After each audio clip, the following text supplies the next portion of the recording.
Greetings, my dear students. With you, Mona Taalab. I'm Associate Professor of Clinical Hematology, and our lecture for today entitled Hemostasis and Tests of Hemostatic Response.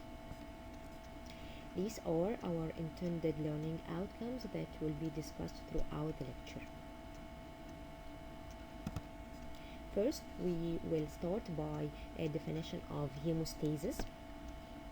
Hemostasis is defined as sum total of forces which control the formation and disposition of blood clots. Normally, these forces are usually balanced, maintaining blood in a steady fluid state within intact vessels, while returning their capacity for intermediate activation in the event of hemorrhage. These are the components of hemostasis. We start by the blood vessels. We have the platelets and the plasma coagulation factors. Blood vessels and platelets can control bleeding from small vessel injury. However, plasma coagulation factors is needed if large vessels is bleeding.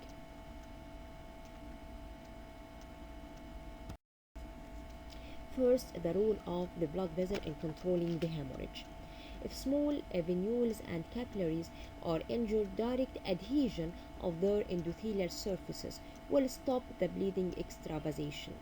If injury affects large vessel, there will be an immediate reflex vasoconstriction, which is more common in arteries than in veins, leading to decrease in blood escape. Vasoconstriction is helped by serotonin released from the platelet, and vitamin C help in normal capillary function. Besides vasoconstriction, further extravasation of blood into surrounding tissues is also limited by extravascular supporting tissue and increased tissue pressure.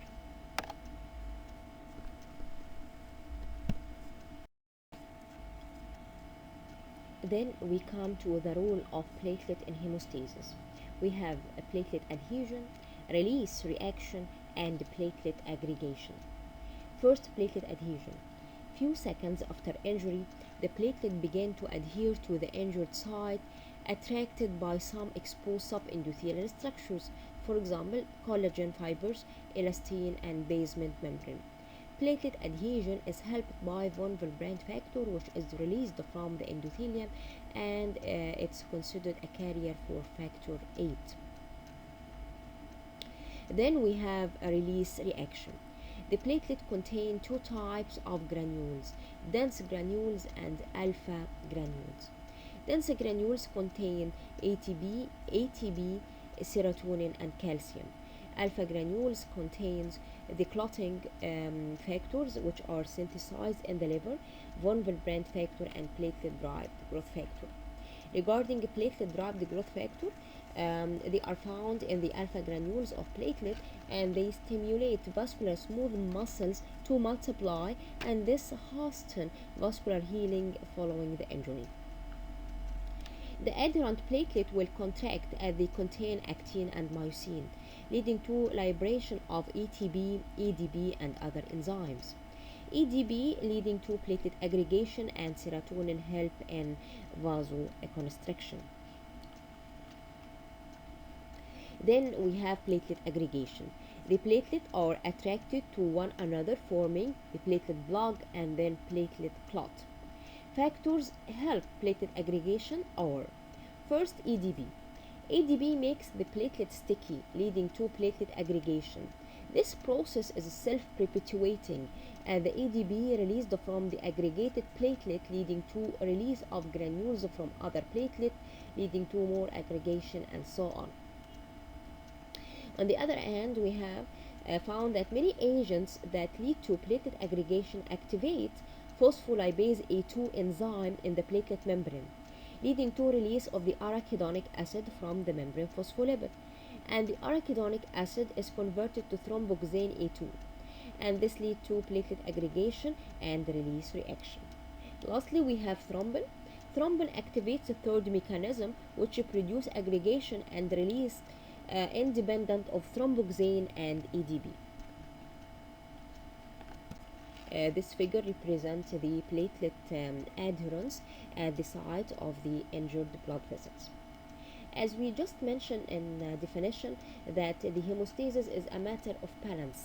So, on the other hand, the blood vessel contain abundant prostacyclin synthase enzyme, and a relatively large quantities of prostacyclin are formed. Prostacyclin inhibit platelet aggregation and consequently prevent thrombus formation. So now we have two opposed forces: aggregation by ADP, by thromboxane and thrombin, and inhibition of aggregation by prostacyclin. So presumably, aggregation predominates at the site of the vessel injury, leading to thrombus formation. And some of endoperoxidase formed from platelet are converted to prostacyclin in the nearby or in the neighboring blood vessels, keeping platelet blood released to the site of injury and preventing excess aggregation. Now we come to the role of coagulation factors. This process is needed if there is blood loss that cannot be controlled neither by contraction of the blood vessel nor by formation of platelet block in case of large vessel tear.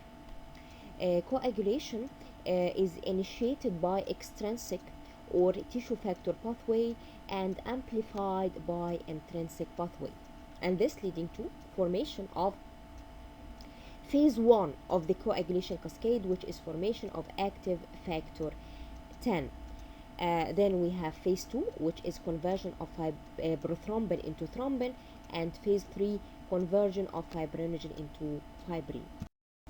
Okay, so we have the extrinsic and the intrinsic pathway, which are essential for activation of phase 1, which is formation of active factor 10.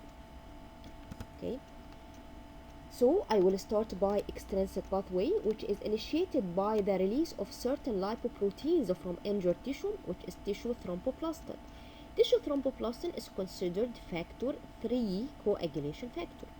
Tissue thromboplastin will activate factor 7, and then tissue thromboplastin with active factor 7 will activate factor 10.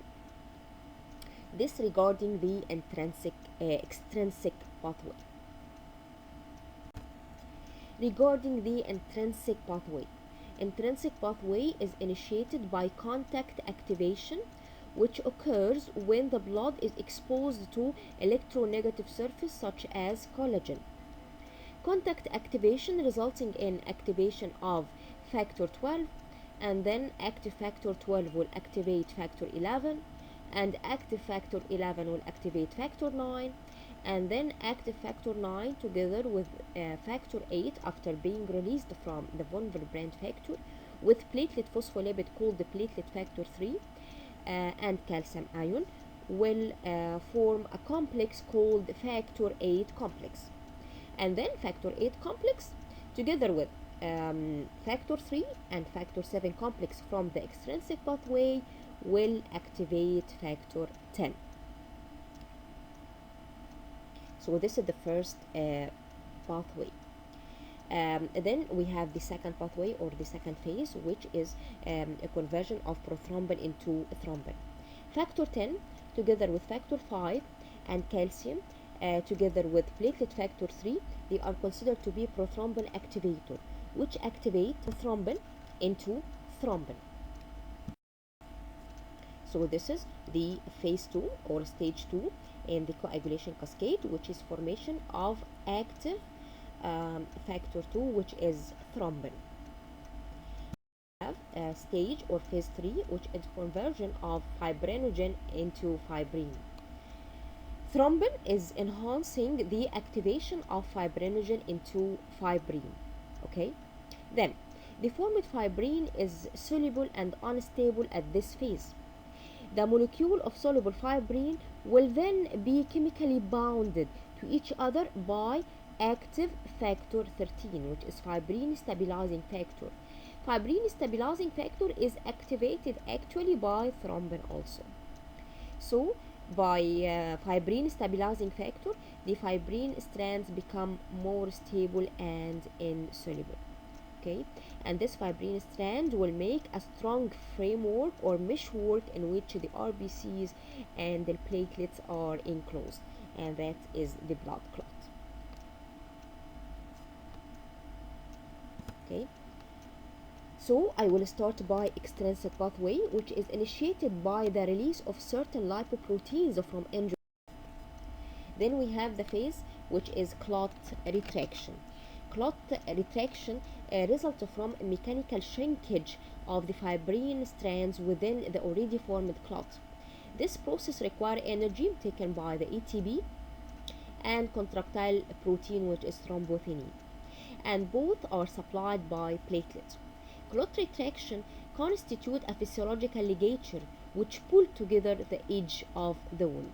Clot retraction yield resilient, insoluble clot that can withstand the friction of the blood flow, and this is considered the final step in the coagulation cascade. After that, we have the process of fibrinolysis, but I have to mention that calcium ion is required for promotion and acceleration of almost all blood clotting reaction, with exception of the factor 12 and factor 11, which is intrinsic mechanism activated by exposure to the subendothelial structure of the blood vessels. Now we come for the fibrinolysis.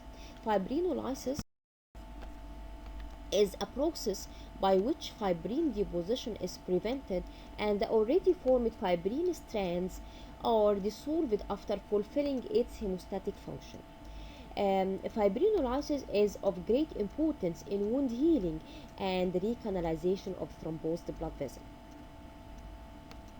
Fibrinolysis process is done when the tissue plasminogen activator and urokinase will activate or convert the plasminogen into plasmine. Plasmine then disintegrate the fibrin into what's called fibrin degradation product, and then the fibrin degradation products or FDBs are then removed by the reticuloendothelial system. Okay, so I will start by extrinsic pathway, which is initiated by the release of certain lipoproteins from injured tissue, which is tissue thromboplastin. Tissue thromboplastin is considered factor 3 coagulation factor. Tissue thromboplastin will activate factor 7, and then tissue thromboplastin with active factor 7 will activate factor 10. This regarding the extrinsic pathway. Bleeding from skin and mucous membrane, we can subdivide them into purpura and ecchymosis. Regarding purpura are small in size, up to 1 centimeter maximum. They are purplish or reddish in color. They are usually non-traumatic. They have no color changes. They are not raised above the surface except in the vascular purpura, which is considered raised, and they are usually due to a platelet and vascular defect, resulting the ecchymosis, which are larger. They are usually more than 1 or 2 centimeter or more. They are blue in color, and they have color changes. It means that when it fades, it have a color changes from blue to reddish, and then greenish, and then yellowish, and then it fades. Ecchymosis usually preceded by trauma, unlike the purpura. Ecchymosis may be slightly raised above the surface, and ecchymosis may occur due to either a vascular, a platelet, or due to coagulation defect. This is the first form of bleeding into the skin and mucous membrane, with two forms, purpura and ecchymosis. You may hear something about petechiae. Petechiae is just like purpura, however it's smaller than the purpura. We have bleeding into body cavities, for example, subconjunctival hemorrhage, epistaxis, bleeding gum, hemoptysis, hematemesis, bleeding per rectum, melena, hematuria, vaginal bleeding, and so on. In case of bleeding into body cavity from vascular and platelet defect, it's usually spontaneous in the form of persistent slow oozing, and it occurs immediately after injury. Regarding bleeding into body cavities in case of coagulation defect, it's usually traumatic in the form of persistent profuse bleeding, and the bleeding is usually delayed several hours after superficial trauma because the effect of the vascular and the platelet phase of hemostasis. The third form of bleeding is hemoarthrosis, and I usually put the hemoarthrosis as a single entity because hemoarthrosis is pathognomonic for patients with hemophilia A, which is factor 8 deficiency, and hemophilia B, which is factor 9 deficiency. So these are the three forms of bleeding you may encounter if a patient have bleeding tendency disorder. Now we come for the tests of coagulation. First, we have the bleeding time. It is a test that measures the speed in which small blood vessels close off, the condition of the blood vessels, and platelet function. This test is useful for detecting the bleeding tendency disorders. The bleeding stop within 1 to 9 minutes, but this may vary from lab to lab depending on how the test is measured. When using the ear loop method, the normal bleeding time between 1 to 4 minutes. This is the procedure. I involved the procedure, but I don't think that you need to know them or to memorize them just to know how it's done. When we do it from the ear loop, we have to clean the ear loop with alcohol swab, then break the ear loop with an automatic lancet, and then note the time when the blood first appear on the skin. After 30 seconds, place the edge of the filter paper on the top of the drop of blood, and then perform the operation at half-minute interval. The end point or bleeding time is the first half minute when no blood is seen on the filter paper. Abnormal or prolonged bleeding time indicate vascular or blood vessel disorder, a platelet disorder either in the number of the platelet in the cases of thrombocytopenia or in the case of platelet defect in the case of thrombocythemia. Drugs such as dextran, indomethacin, and aspirin may also prolong bleeding time. We have clotting time. The time taken for blood to clot mainly reflects the time required for generation of thrombin. The surface of the glass tube initiates the clotting process.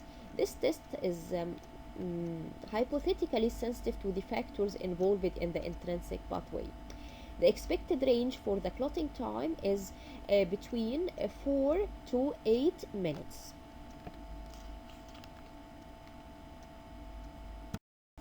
Okay, so we have the extrinsic and the intrinsic pathway, which are essential for activation of phase 1, which is formation of active factor 10.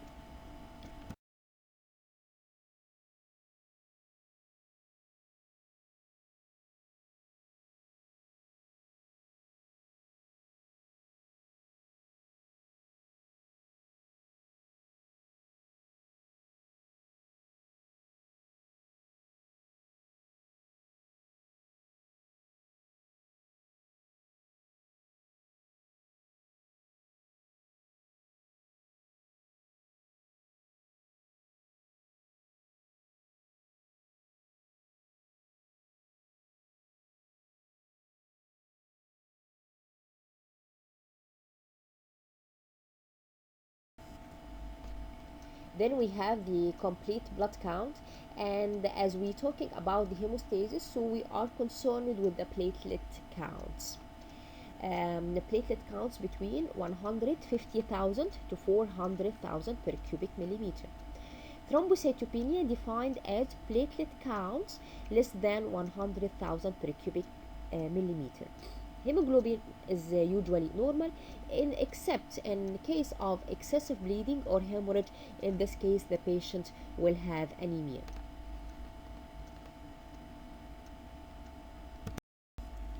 These are the platelet function test. This is done in case of abnormal or prolonged bleeding time with normal platelet count or normal platelet number. In this case, we have to test for the function of the platelet. The five or main important aggregating agents are used are ADP, collagen, erythrocytin, arachidonic acid, and the adrenaline. And according to the defective substance, we can know or confirm the coagulation, platelet function disorder.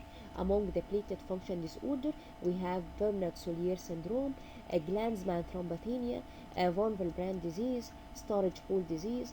We have acquired disorder of platelet function, for example, in cases of uremia, in cases of myeloproliferative neoplasm. We have also drugs just like the aspirin.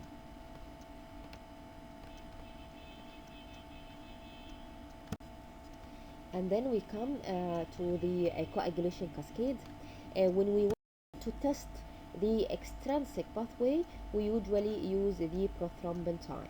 Prothrombin time normally between 11 to 15, or in some literature they mention from 11 to 16 seconds. Isolated prolongation of the prothrombin time usually indicating the defect in either factor 7 or factor 3 coagulation factors, and causes of prolonged prothrombin time in general indicating vitamin K deficiency, liver disease, DIC, drugs such as anticoagulant therapy known as the warfarin therapy, which is one of the oral anticoagulants. I have to say that prothrombin time is usually expressed in the form of international normalized ratio, in which we divide the prothrombin time of the patient over the prothrombin time, the normal range, and then they are multiplied by factor. The INR actually is 1, and when we give the patient anticoagulant, especially the oral anticoagulant, we have to maintain the INR between the therapeutic range 2 to 3. Regarding the activated partial thromboplastin time, activated partial thromboplastin time evaluate the intrinsic pathway. So if we have isolated prolongation of APTT, so we may have deficiency of either factor 12, factor 11, factor 9, or factor 8. These factors are encountered in the intrinsic pathway. However, other causes of prolonged activated partial thromboplastin time, rather than the hemophilia A, which is factor 8 deficiency, hemophilia B, factor 9 deficiency, together with factor 12 and factor 11. We also may have DIC. We also may have von Willebrand disease, and also heparin. All of these may prolong the activated partial thromboplastin time.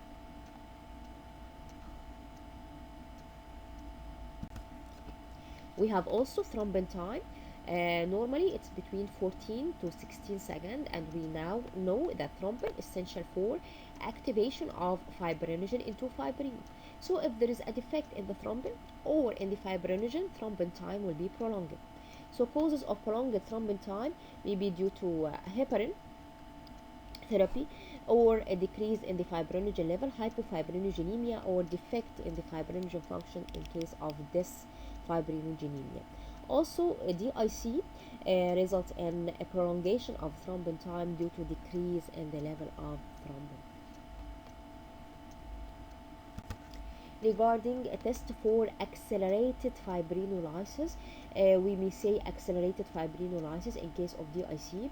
DIC, by the way, stands for disseminated intravascular coagulation, and these are tested to evaluate the accelerated fibrinolysis. We have fibrin degradation products and D-dimer measurement. So these are the most of tests used for evaluation of patients with a hemostatic defect. Okay, this is some important tips which help us in history taking in a patients with bleeding tendency disorder. First, we have the family history. Regarding the family history, for example, hemophilias. Hemophilia, either hemophilia A, factor 8 deficiency, or hemophilia B, factor 9 deficiency, follow a pattern of X-linked recessive inheritance. However, up to 30% of cases of hemophilias are spontaneous mutation with no family history. We also have von Willebrand disease. Von Willebrand disease is difficult to diagnose because of the variability in inheritance, autosomal dominant and recessive, and the variability among patients in the level of von Willebrand factor present. The level varies according to the EPO blood type, with the lowest level present in type O and highest in type AB. Also, a history of surgical traumatic event or other triggering events. Any patient who has major surgery, tonsillectomy, dental extraction without unusual bleeding has had the best evaluation of their coagulation system possible. We also have a frequency of abnormal bleeding and duration of abnormal bleeding. I usually say to your colleague that a bleeding abnormality manifests as moderate bleeding over a prolonged period, not as bleeding at an excessive rate, is the one which expresses the bleeding tendency disorder. Also, location of abnormal bleeding. Bleeding from skin and mucous membrane tend to occur with platelet disorders. Bleeding in joints and muscle tend to occur with hemophilias. Regarding medical disease, for example, liver disease, renal disorders, hematological malignancy, leukemia, or myeloproliferative disorders, vitamin K deficiency, vitamin C deficiency, or a solid organ malignancy, for example, lung cancer, prostate cancer, colon cancer, and so on. We also, in history taking, we have to check for medication, for example, antiplatelet drugs or platelet deaggregating agents, just like the aspirin, and anticoagulant, either the heparin, which is the injectable form, or oral anticoagulant, for example, the warfarin. This is important tips we have to focus when we are taking a history from a patient have bleeding tendency disorder. To test the extrinsic pathway, we usually use the prothrombin time. Prothrombin time normally between 11 to 15, or in some literature they mention from 11 to 16 seconds. Isolated prolongation of the prothrombin time usually indicating the defect in either factor 7 or factor 3.